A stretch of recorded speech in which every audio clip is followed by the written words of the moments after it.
This is Anne Butler, the Book Griffin. Welcome to the podcast.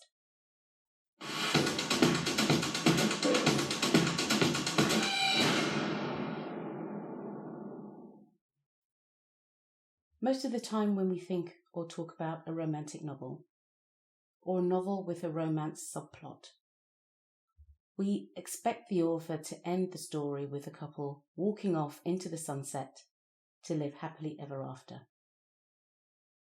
But this isn't always the case, is it? I've read a few novels, and perhaps you have too, where the couple get through their usual difficulties and misunderstandings, and the author leaves them enjoying their hearts and flowers without saying specifically that they will live happily ever after beyond the last page of the story. For those of you at the back shouting, "What about?"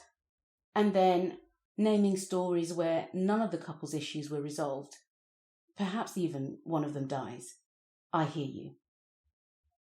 However, at the moment, I'm focusing on those stories with a happy ending.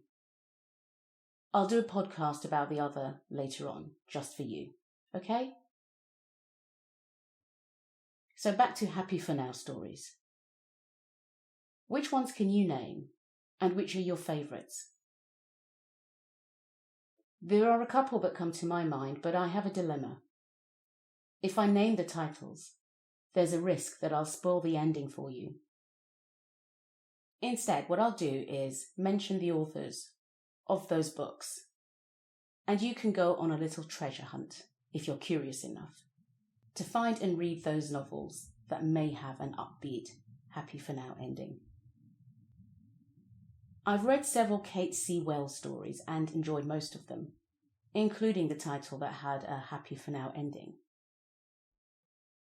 I have also read a number of novels by J.R. Ward. Perhaps not surprising because of the genre. There was at least one happy for now ending for the characters in a particular novel in his or her series. It might have been wrapped up in a later story, but I haven't yet got that far in the series that I'm talking about.